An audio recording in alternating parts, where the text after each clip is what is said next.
अपन बात कर रहे थे पॉलिटिशियंस की बात कर रहे थे तो वहाँ पे बोल रहे थे इंटरेस्ट ऑफ कॉन्फ्लिक्ट आ जाता है मतलब अगर कोई दूसरा पद ले लेते हैं तो। बट अभी के जो पॉलिटिशियंस हैं वो साइड में बिजनेस भी करते हैं और उनके पास बहुत इनकम होती है मतलब एक एक पॉलिटिशियन के पास 500-500 करोड़ की प्रॉपर्टी तो होगी ही होगी। और गवर्नमेंट में उनको ये डिक्लेयर करना पड़ता है कि ये मेरे पास 500 करोड़ की प्रॉपर्टी है। बट ये डिक्लेयर नहीं करना पड़ता है कि वो मैंने पैसे कमाए कहाँ से। तो ये जो वे जा रहा है इज राइट और wrong? This is a very इसका स्ट्रेट फॉरवर्ड आंसर दे देंगे ना तो हम एक बहुत ही ज़्यादा वन साइडेड लीनिंग आंसर देंगे। इंडिया में अगर आप पॉलिटिशियन बोलते हैं पॉलिटिशियन बनूँगा तो ऐसा तो नहीं है आपको पेंशन मिलने लगती है ना? कि अब सरकार आपको फंड करेगी, आज से आप पॉलिटिशियन बनेंगे, आप जीतेंगे तो भी मिलेगी, हारेंगे तो भी मिलेगी। अनलाइक कॉर्पोरेट ना आप आपको प्रोजेक्ट नहीं मिलता है तो ऐसा थोड़ी ना है कि आप आपको सैलरी मिलनी बंद हो जाती है कि मान लीजिए आपकी आपने थोड़ा आपको बी रेटिंग मिल गई तो आपकी सैलरी ज़ीरो नहीं हो जाती है। पॉलिटिक्स में either you are A plus और या ज़ीरो, राइट?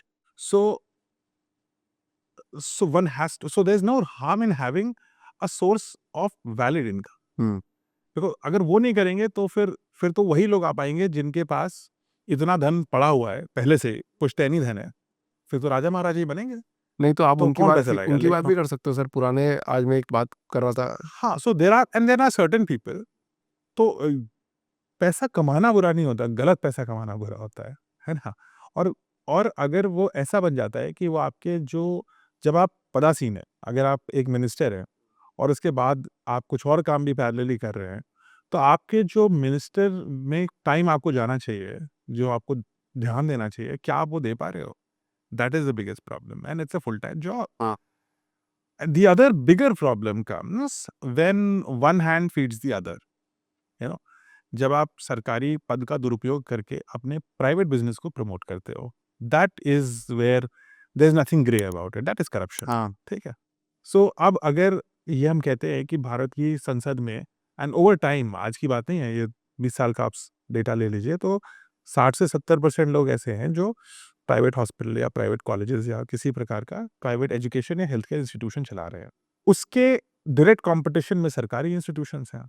उस सरकारी इंस्टीट्यूशन की पॉलिसी, सरकारी हॉस्पिटल या सरकारी स्कूल की पॉलिसी, क्या वो व्यक्ति डिसाइड कर रहा है जिसका इंटरेस्ट ये है कि वो सरकारी स्कूल थोड़ा खराब रहे ताकि उसका प्राइवेट स्कूल चलता रहे? यहाँ पे प्रॉब्लम आती है। यहाँ पे कॉन्फ्लिक्ट ऑफ इंटरेस्ट आता है। So there is a difference between conflict of interest, corruption and having your side business, which is clean side business. वो डिस्ट्रक्टिव नहीं होना चाहिए, डिस्ट्रैक्शन नहीं होना चाहिए। तो वन हैज़ टू अंडरस्टैंड, तो नुआंसेस हैं, इसमें भी लेयर्स हैं। अगर ये एकदम स्वीपिंग रिमार्क कर देंगे कि आप कोई आप काम नहीं कर सकते तो फिर then there has to be some way for them to earn their livelihood ना, कैसे चलाएँगे लाइवलीहुड?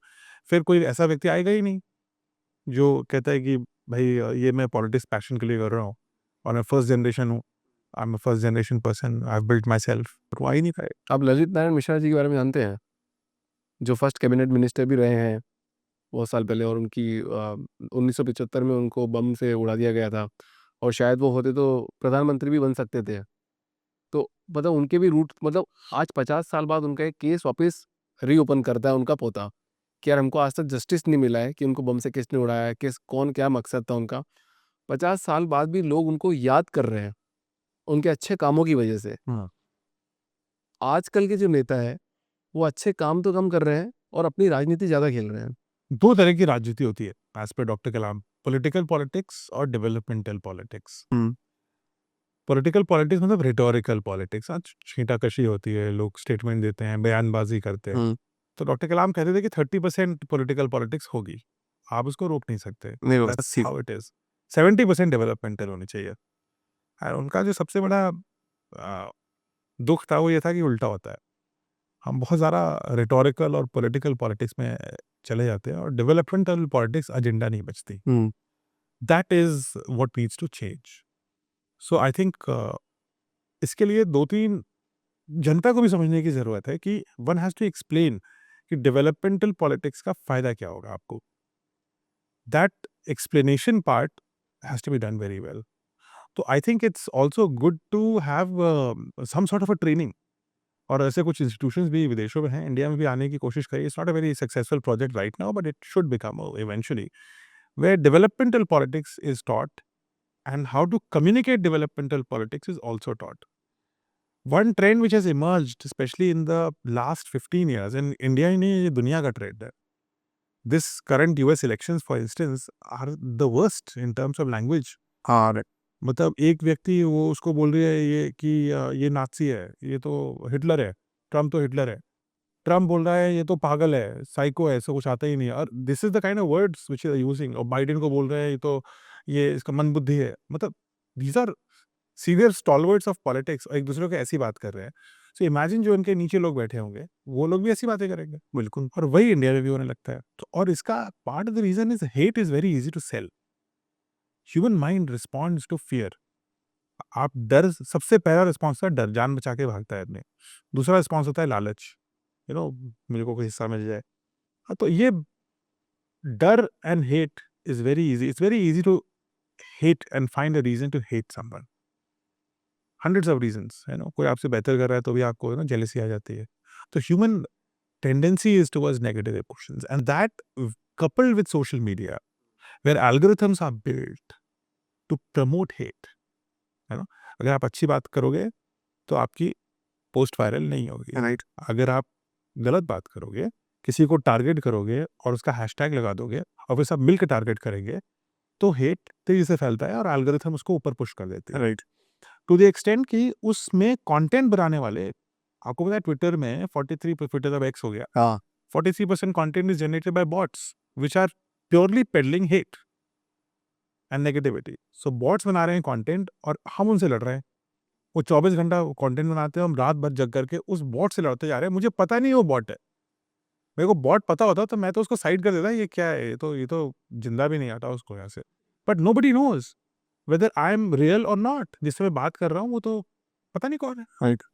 तो this is the problem. So with algorithm, bots and the human tendency for fear and hence hate, this all these things है बड़ा ही एक time एक साथ आ गई और ये कॉन्कॉक्शन ग्लोबली इफ़ेक्ट कर रहा है। आप बोल रहे हो बात सही है, 20 साल पहले ऐसी बात नहीं होती थी, अब होती है। और अब छोटे-छोटे लेवल पे होती हैं, और ये बात पॉलिटिकल कन्वर्सेशन की नहीं है। दोस्तों में लड़ाई हो जाती है, लोग ब्लॉक कर देते हैं। हाँ, so for the you like x politician, I like why politician, अब हम आपको ब्लॉक कर देंगे। राइट। चाहे मेरी 20 साल पुरानी दोस्ती हो, मुझे कोई फ़र्क नहीं पड़ता। Because we are so driven by things which we dislike that we are finding reasons to find conflict. तो we have started enjoying the process of finding conflict. Dopamine rush आ रहा है, नशा आ गया है कॉन्फ्लिक्ट करने में। कुछ लोग तो व्हाट्सएप पे लगता है सुबह से 2 बार लड़ाई ना करें तो उनको खाना नहीं हजम होगा, है ना? तो वो जाके 2 बार एडमिन को गाली देंगे, 3 बार किसी और को गाली देंगे, तो ये सब काम करते रहेंगे। So it has become a habit and it's very easy to manipulate such people. They are very useful for the ones who are controlling the world. उनके लिए ये बड़े यूज़फुल होते हैं, ये बड़े अच्छे क्लाउन्स होते हैं। क्योंकि इनको कुछ नहीं करना होता है, थोड़ा-सा आप इनको कैरेट दे दो हेट का, कुछ लड़ने के लिए, और ये उसी में बिज़ी रहेंगे। राइट। आपको जो बनना है करो। They will not pay attention, वो अपनी लड़ाई में लड़ते रहेंगे। अगर मैं अपने घर में ही लड़ता रहूँगा कि मैं वोट किसे दूँगा या ये नेता अच्छा है या नहीं है, तो how will I worry about developmental politics? सड़क पे टूटी-फूटी सड़क है, गंदी हवा आ रही है, मेरे को चिंता ही नहीं है, अभी तो मैं लड़ लूँ पहले व्हाट्सएप पे। So we have become that society, addicted.